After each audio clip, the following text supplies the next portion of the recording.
PT Zulfi ini berjuang cukup lama, hampir tahunan. Kita sudah tahu bahwa hasil dananya clean dan clear, baik di pengawas bank, BI, PPATK, OJK, dan lain semua clear.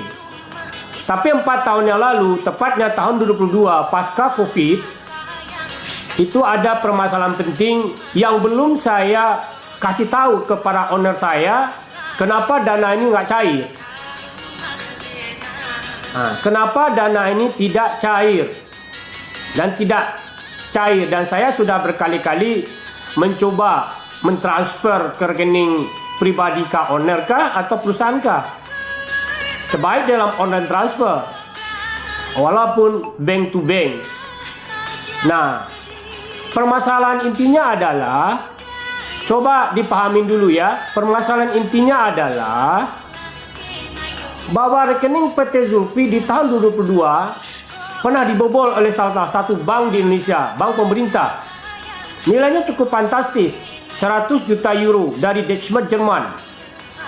Dan alirannya ada di bobolnya itu.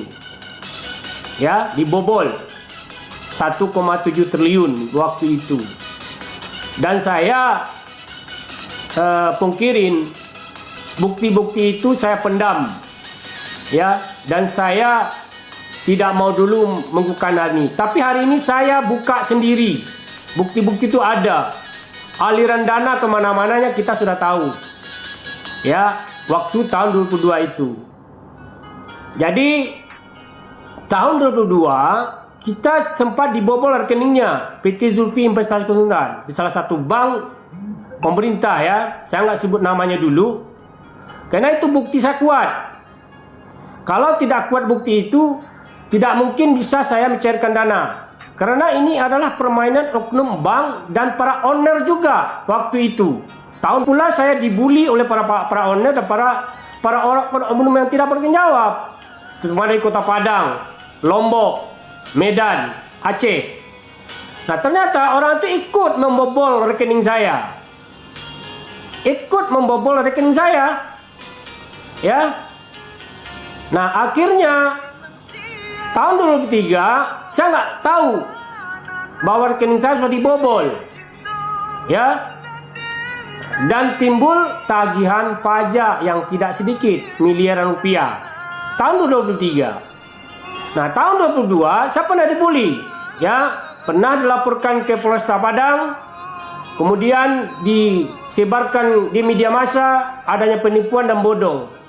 Ternyata itu adalah sindikat untuk menutupi pembobolan rekening PT Zulfi Investasi Konsultan sebanyak 1,7 triliun. Begitu para teman-teman dan semuanya. Nah, sekarang alhamdulillah berkat kerja keras saya dibantu dengan salah satu pengacara saya yang sekarang lagi bergiat juga mencari informasi, mencari bukti-bukti untuk dilakukan negosiasi dengan para pihak bank dan pemerintah. Jadi saya 1 minggu di Padang dan clear dana di 2 bank di cabang Padang. Ya, clear, ada 1 triliun yang sudah kebuka. Kemudian dana kita yang siap cair di salah satu bank pemerintahan, dan kita telah berkomunikasi dengan pihak bank dan telah melakukan upaya negosiasi dalam pembayaran pajak. Jadi begini, pajak ditagih miliaran, rekening saya dibobol, tapi saya harus bayar pajak karena tagihan pajak itu di tahun 2022 saya tidak lapor ke polisi. Itu alasan pajak mengapa pajak itu tertagih gitu loh. Sehingga transaksi-transaksi lain, uang masuk, kemudian dana transfer ke owner tertahan. Tertahannya di mana? Oknum-oknum yang tidak bertanggung jawab. Salah satunya oknum bank. Itu sudah dipecat ya. Ada beberapa yang sudah dipecat. Kemudian juga owner-owner sudah diindikasikan perbuatan melawan hukum yang akan saya gugat nantinya. Ya, akan saya gugat nantinya. Siap-siap aja Anda. Ya, saya tidak main-main dalam masalah ini. Saya dizalimin